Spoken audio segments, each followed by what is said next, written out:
In the unforgiving wilderness, where maps were useless, backup non-existent, and second chances a luxury no one had, survival hinged on one rule: adapt or perish. The frontier showed no mercy. To endure, a person required the right gear, items that were the thin line between life and death in a hostile environment. Weapons for hunting and defense were crucial. Fire was essential for warmth and protection against predators. Every single piece of equipment mattered. A single poor choice or missing item could lead to starvation, freezing, or a fatal encounter. Survival wasn't just about finding food. Indigenous tribes protecting their territories, disease from a simple cut, a broken leg far from any help. Any of these could turn an expedition into a death march. Let's examine the 7 survival tools that were vital for staying alive on the frontier. The first, blades. Above all, a frontiersman without a knife faced almost certain death. An old saying from the Norse rings true here: the knifeless man is a lifeless man. On the frontier, this wasn't just wisdom, it was reality. Mountain men relied heavily on knives for countless tasks: cutting, skinning, butchering, carving, and combat. If something needed doing, the knife was the tool for it. No 2 blades were identical. Each person carried the one they trusted. Some purchased knives from traders, while others forged their own from old files or rasps. Its origin didn't matter as much as its ability to hold an edge when needed. The Green River knife was a popular choice. A straightforward, sharp trade blade excellent for processing game. The formidable Bowie knife also saw use, a long, lethal blade serving as both a tool and a weapon. Some individuals favored dirks or daggers, slender, double-edged blades better suited for thrusting than general utility. Necessity often drove innovation. When a man couldn't acquire a knife, he crafted one. A piece of steel, a wooden grip, some rivets, that's all it took. Appearance was secondary to sharpness. Warren Ferris noted how knives served as both trade goods and instruments of survival. He recounted an exchange with native traders. They were then permitted to come up and exchange a few skins, moccasins, etc., for knives, vermilion, and tobacco, pilfering the while everything they could lay their hands upon without being discovered. Osborne Russell also clearly described the trapper's sparse, survival-focused kit: a horse, a few beaver traps, extra moccasins, powder, bullets, and a butcher knife secured to his belt. Some today assume all mountain men carried J. Russell & Company Green River knives, but this isn't entirely accurate. The company didn't begin marking their blades Green River Works until 1837. By 1840, the great fur trade rendezvous were already ending. This limited the time for these particular knives to become widespread in the deepest wilds. While some trappers might have owned them, it's likely most used whatever blades they could obtain through trade, purchase, or their own hand. James Clyman, an experienced frontiersman from the 1820s, carried a butcher knife and nearly lost his life over it.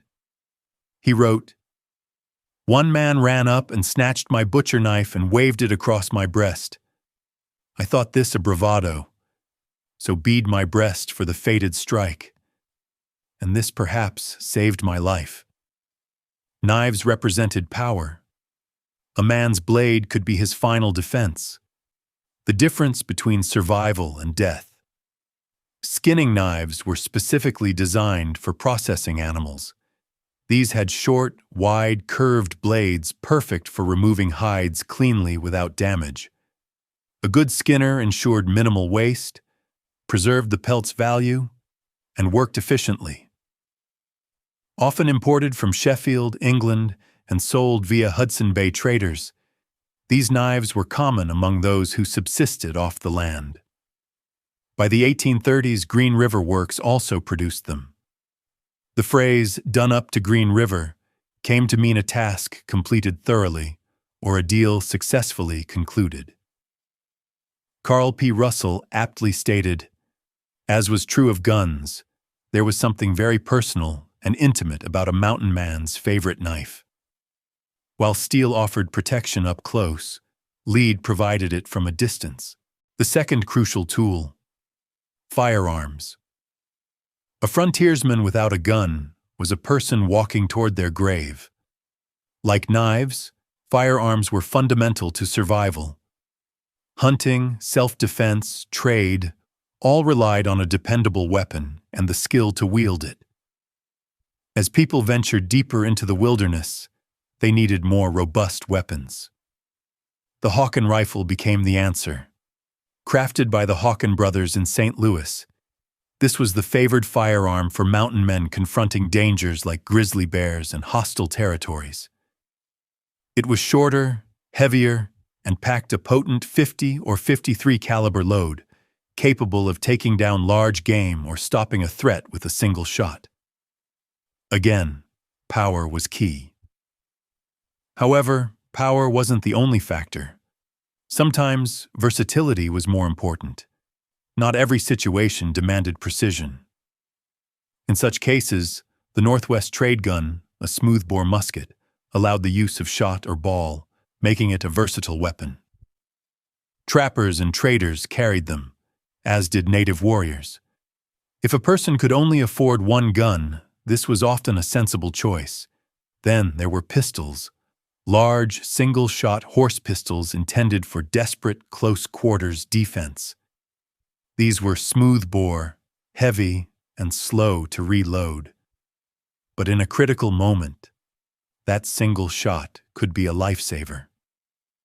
The 1830s introduced significant change. Percussion caps made firearms more reliable in wet conditions, gradually replacing the older flintlocks. Yet, many stuck with the familiar technology. A failed shot in a storm could easily mean the difference between surviving and perishing. But a gun alone wasn't sufficient. You needed the necessary equipment to keep it firing. A powder horn, often made from bison, kept gunpowder dry.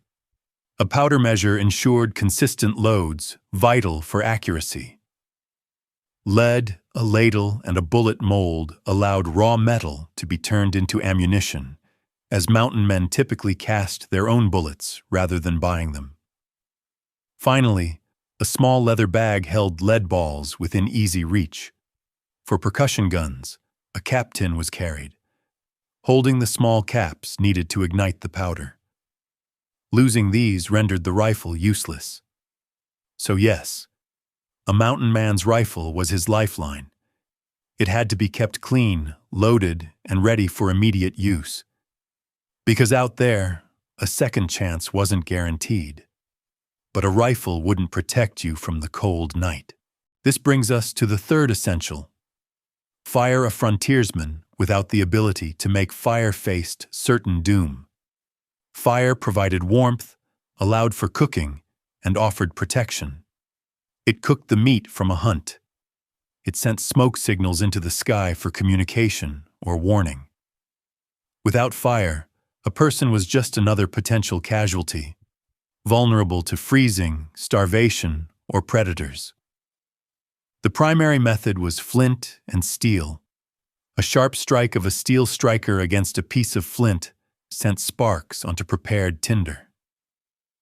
The steel, often recycled from old tools or springs, needed to be high carbon, hard enough to spark, but not so brittle as to shatter. Flint, hard and sharp, was the ideal material to scrape the steel. If flint wasn't available, chert, jasper, or even agate could serve the purpose. The key was producing sparks. However, sparks alone weren't enough. Tinder was needed to catch them and create a flame. Char cloth, linen or cotton fabric partially burned, was excellent, catching the faintest spark and smoldering until it ignited kindling. If char cloth ran out, one turned to natural materials. Amadou, a soft fungus material, ignited quickly. Dry grasses, cedar bark, or finely shredded plant fibers also worked in a pinch. A frontiersman had to keep his fire-starting materials dry, always ready. Because when the wind howled and darkness fell, there was no time to search for dry resources. Fire-making tools needed protection: a tin, a pouch, something to shield them from moisture. Mountain men kept them in their possibles bag, alongside other critical items. Some used elaborate fire pouches, perhaps traded or inherited, decorated with beads or tacks. Others carried chukmuks, small, often decorative tinderboxes specifically for keeping fire-starting gear safe and dry. A man might own little else, but he never risked losing his ability to make fire. Few frontiersmen possessed fire pistons, but those who did understood their efficiency. A rapid compression of air inside a cylinder could instantly ignite a piece of tinder using pressure and heat. It was an ingenious, though uncommon, method. Most relied on more traditional means. Historically, before steel and iron, fire was made using pyrite and flint. This method, ancient as time, relied on striking two stones together to create sparks, and when no metal was available, skill and effort were required. The bow drill, the hand drill, wood rubbing against wood, friction generating heat, heat becoming an ember, and the ember bursting into flame. Making fire was a fundamental test. A man who could start a fire in the rain, the snow, or fierce wind, that was a man likely to survive to see the next morning. In the wilderness, that was the ultimate measure of success. Speaking of the tools of the frontiersmen, you might wonder, where did they carry all this essential gear? Number 4. Pouches and bags. Out on the frontier, a person literally carried their means of survival slung over their body. Forget modern backpacks or pockets. Gear consisted of leather and canvas bags designed to hold everything necessary to endure. Each pouch, strap, and compartment had to be essential. No room for anything superfluous, only what was vital for another day. Leading the way was the possibles bag, typically made of sturdy leather and worn across the chest. This bag contained everything a frontiersman might need in a pinch. It was home to shooting essentials like the powder measure, lead balls, patches, and flint and steel, ensuring his firearm was always ready. A sharp knife, spare gun parts, or emergency dried meat could also be stashed inside. This was essentially the mountain man's combined toolkit, emergency supply, and repair kit. While it might resemble a purse to outsiders, its absence left a man dangerously exposed in the wild. Complementing the possibles bag was the bullet pouch, dedicated solely to ammunition. These pouches were worn close to the body, often under the right arm, for quick access to firepower. When reloading was necessary, fumbling wasn't an option. This pouch held lead balls, patches, and perhaps an extra flint. Its design was simple and optimized for speed. During a fight or a rapid hunt, its accessibility could be the difference between landing a shot or being hit yourself. Then there was the straightforward market wallet. Made from canvas or linen, roughly 43 inches long, it featured an opening in the middle accessible from both ends. It lacked buttons, buckles, or decoration, relying on a simple fold-over design to keep provisions secure. Trappers and traders used it for carrying dried meat, flour, and items for trade. When not in use, it could be strapped onto a saddle, packed away, or even tied to a belt. Men also used it for gathering tinder, punkwood, or other useful trailside items. Though simple, its design proved highly effective in the wilderness. For extended journeys, relying solely on a possibles bag wasn't enough. This is where the Hersac came in. Originally a military design, this single-strap bag allowed easy access while on the move. Unlike the market wallet, which was often stowed, the haversack was worn across the body, keeping food and supplies within reach. Things like dried venison, a tin cup, or perhaps a small kettle. It served as the mountain man's portable pantry. Weeks away from settlements, carrying adequate supplies meant the difference between having food and going hungry. We should also mention the Diddy Bag. Adapted from nautical use, the Diddy Bag was the frontiersman's solution for organizing small, critical items. While the Possibles bag held general survival gear, the Diddy Bag was for the vital minutiae: sewing needles, extra flints, fishing line, or a bit of sinew for repairs. Many crafted their own from durable linen or leather scraps. When equipment inevitably broke down, this bag prevented a man from being left helpless. Furthermore, a man's cooking setup had to be portable. This included a tin cup and a salt horn. The tin cup was versatile, used for drinking water, tea, coffee, or anything else available. The salt horn, typically made from animal horn, protected his valuable seasoning from moisture. In the wilderness, salt was crucial for preserving meat. Add a hunting knife, carried on the belt or in the Possibles bag, and a man possessed the essentials for cooking, eating, and continuing his journey. A man could live a rugged life, but he needed to eat. This required the right tools for preparing food. Number 5. Cooking tools. Central to any meal cooked over a campfire was the cast-iron Dutch oven. Yes, it was heavy, but its versatility was unmatched. It could be used for baking, boiling, stewing, and frying, one pot for endless meals. Placed directly in the coals, with embers piled on the lid, it utilized heat from all sides to cook anything from biscuits and stews to bread. For baking without a conventional oven, they used a reflector oven. This tin apparatus was designed to capture and direct the heat from the flames, making camp bread, pies, and biscuits achievable without a hearth. It was lightweight and could be folded for transport. Then there was the spider skillet, a cast-iron pan supported by 3 sturdy legs. Instead of precariously balancing a pan on logs, this design allowed it to sit stably directly among the coals. It provided consistent heat and was perfect for frying meat or cooking corn cakes. For eating simple meals, frontiersmen used porringers, small bowls with handles made from wood, pewter, or clay. These were part of the basic cook set, suitable for preparing and eating mush, soup, or whatever meager provisions were available. When meat was scarce, toasting forks helped make the most of rations. These long-handled tools allowed them to heat stale bread or roast small pieces of meat over an open flame without burning their hands. Some frontiersmen even carried wooden whisks.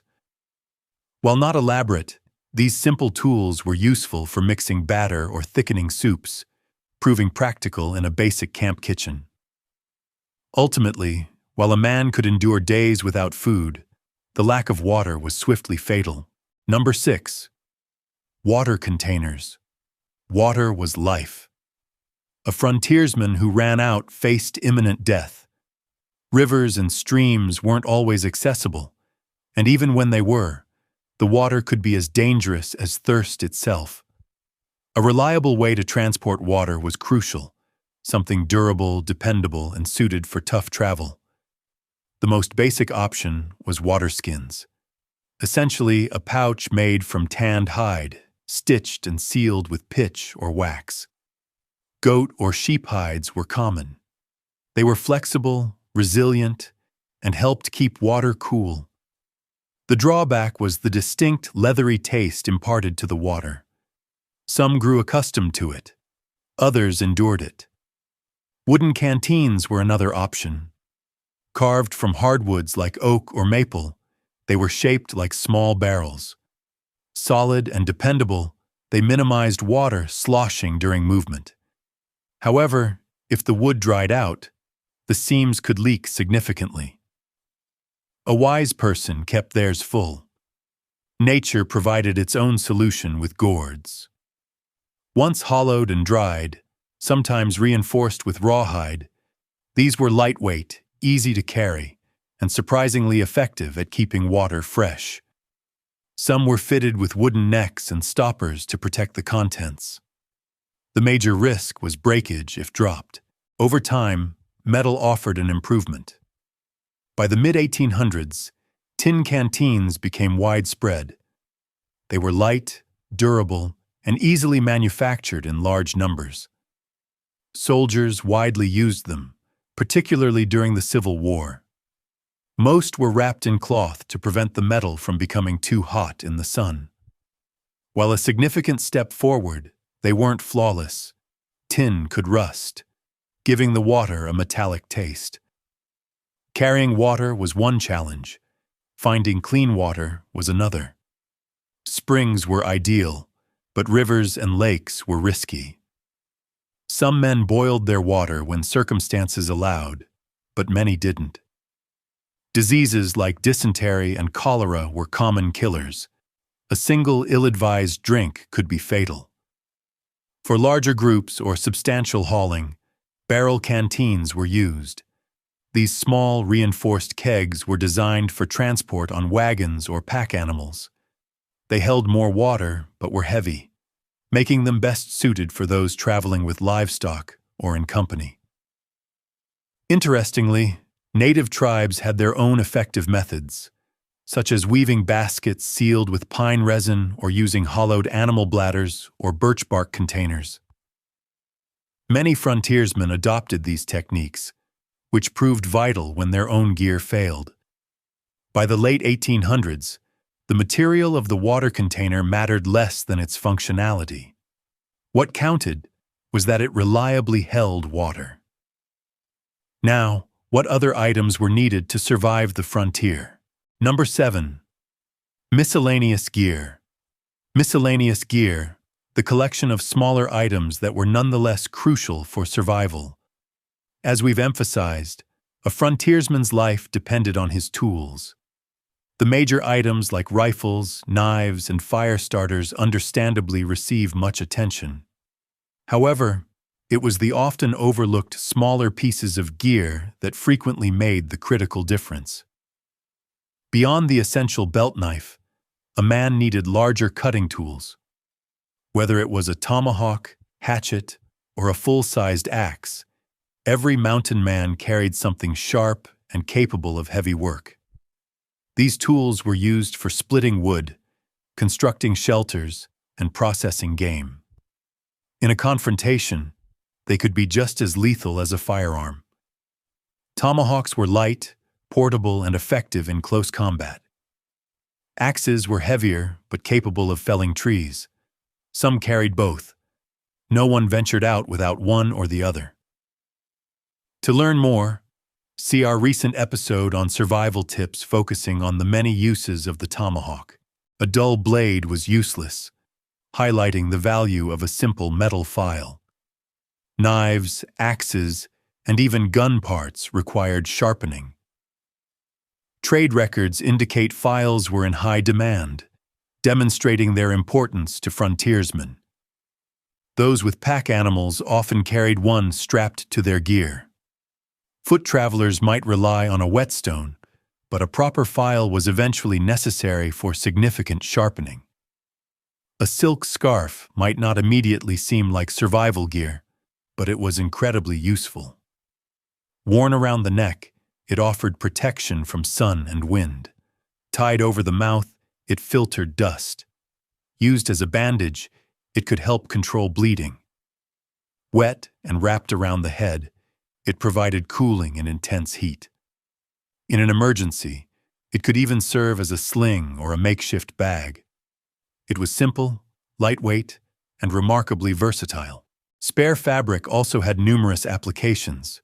Red flannel, a popular choice, was used for insulation, as a makeshift blanket, a bandage, or even for trading. Layering it under outer clothing provided crucial warmth in freezing conditions. A prepared man always had some tucked away. Wool was another vital material. Hudson Bay blankets, known for their thickness and warmth, were among the most reliable blankets available to frontiersmen. They retained heat even when damp, making them essential for surviving brutal winters. The point system on the blankets indicated their size and weight, important factors when choosing the right one for a journey. Many traded valuable furs for these blankets, understanding they could be the difference between enduring a cold night and succumbing to it. Finally, canvas, being tough, waterproof, and adaptable, served many purposes. It was used as ground cover, a protective tarp, material for shelters, or even as a makeshift pack. Tents were made from it. Saddlebags were reinforced with it. If something needed covering, carrying, or patching, canvas was the go-to material. Any man intending to survive packed some. As you can see, a mountain man's tools were purely functional, designed for survival. A frontiersman carried nothing he didn't absolutely need. Every item had a specific purpose, and possessing the right gear was what allowed him to face another day on the trail, rather than failing to make it back at all.